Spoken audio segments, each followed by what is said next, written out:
Alam po ninyo, mga kababayan, alam po natin lahat na ang mga kaanib sa Iglesia ni Cristo ni Manalo, sa kanilang mga pagkakatipon at pagsamba, ay wala po silang daladalang Biblia. Yan po'y kapansin-pansin. At ang dahilan po niyan ay napaniwala po kasi sila na ang banal na kasulatan, kung sila'y mga kaanib lamang, ay hindi nila yan mauunawa. Katunayan, pagka daw yun pinilit nilang unawain, ang dulo na'y masisira pa kanila mga ulo. Alam niyo mga kababayan, ang totoo niyan, kaya po ayaw nilang pabasahin ng Biblia. Sabihin na natin indirekta, na ayaw nilang pabasahin ng Biblia, ang mga kaanib nila, ay sa dahilan po meron silang itinatago. Meron silang bagay na kinatatakutan na malaman ng kanilang mga kaanib, kaya ini-encourage po nila na huwag magbasa ng Biblia. Kung ano po yan po ang ilalantad namin ngayong gabi. Subalit bago po doon ay gusto naming makiusap sa lahat. Lalo na sa mga kaanib sa Iglesia ni Cristo ni Manalo, sana po magsiyasa tayo ng maayos. Ika nga, without any prejudices o biases, sana maging objektibo tayo. Para itong mga katotohanan ng ipinaglilingkod namin sa inyo, ay inyo pong maunawa.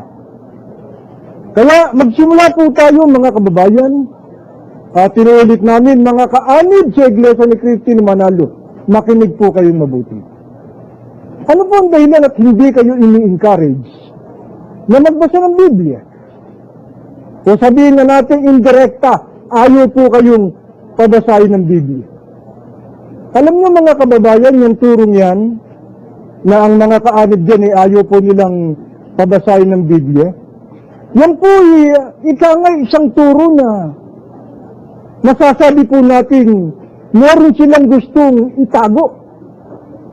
Meron silang gustong ilihim sa kanilang mga kaanib.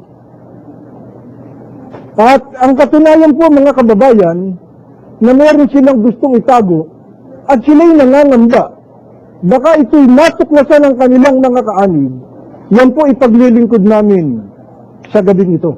Ngunit, aalamin po muna natin mga kababayan, bakit po nasasabi natin yung turo nila sa mga kaanib na indirektang huwag magbasa ng Biblia, at tinatakot pang hindi nila nauunawa, masisira ang kanilang mga ulo?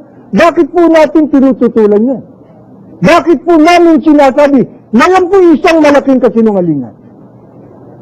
Babasahin ko lang po itong isang sipi mula sa Apokalipsis, 1:3, ay ganito ang pahayag. Mapalad ang bumabasa at ang mga nakikinig ng mga salita ng hula at tumutupad ng mga bagay na mga susulat doon, sapagkat ang panahon malapit na. Bakit po tutol kami? At aming tanggal siyang sinasabing isang malaking kasinungalingan na ituro ng Iglesia ni Cristo ni Manalo na ang Biblia. Hindi po nila mauunawa kahit basahin. At ang masakit pa nito ay maloloko daw, masisira ang ulo ng babasa. Maliwanag po ang pahayag ng Biblia. Nakaladaan niya ang bumabasa. Hindi po sinabing masusura ang ulo ng bumabasa, kundi mapalad. Bakit po mapalad? Kailangan ipreba tayong mapalad niya.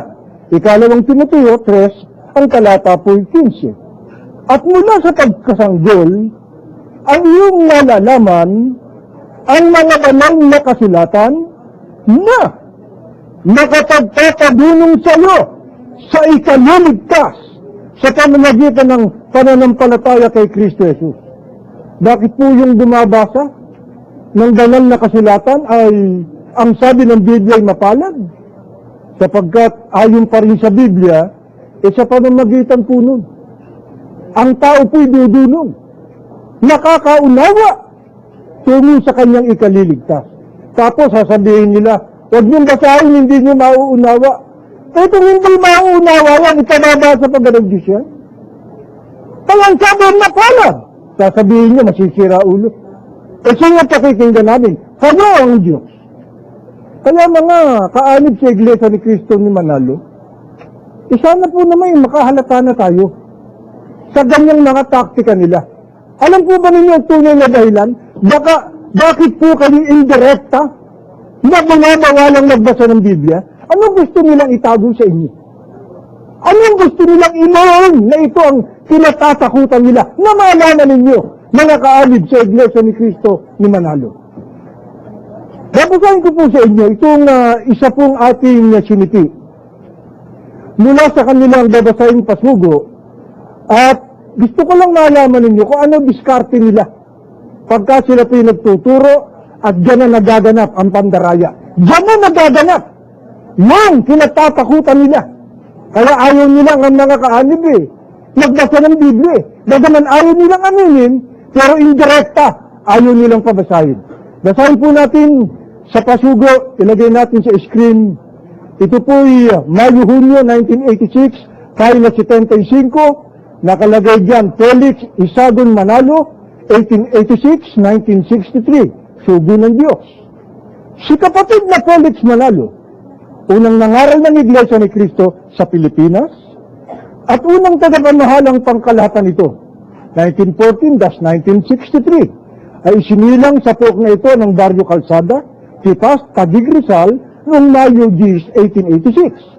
Siya ang kinatuparan ng hula ng banal na kasulatan tungkol sa sugo na inihalal ng Diyos upang mangaral ng ibanghelyo ng kaligtasan sa mga uling araw at upang maging kasangkapan sa pagbagong muli ng Iglesia ni Cristo. At yan ay nasa Apokalipsis 7:2-3, Isayas 41:9-16, 43:5-6-6, 46:11. Ano po ang isa sa diskarte ng pagtuturo ng Iglesia ni Cristo ni Manalo? At dyan po natin malalaman na meron talaga silang ikinukubli, meron silang natatakot malaman ng kanilang mga kaanib. Ang isa pong diskarte nila, pag nangangaral, ang isa sa ginagamit yung hula. Gaya po nung binabanggit nila, Isayas 41:9-16, na binabanggit nila sinasabing mga wakas ng lupa ng katapat daw sa Petro Civico 1914, at meron pa sa Isayas 43:5-6, yung tinutukoy naman lahing nagmumula sa silanganan. Malayong silangan, Pilipinas daw. At meron pang Isayas 46:11, ibong mandaragit, na nagmumula din daw sa malayong silangan o Pilipinas, yun daw ang sugo nila, si Ginoong Felix Manalo. O doon, iwan natin yan. Ang ating puntahan itong pinakatampok. Apokalipsis 7:2-3, katuparan daw yan ng hula kay Ginoong Felix Manalo at sa Iglesia na bumagong daw muli sa Pilipinas. Totoo ba yun? Mabuti po sangguniin muna natin yung kanilang pandoktrina. Gusto muna ipakita sa inyo yung dokumento bago po natin basahin yung 723.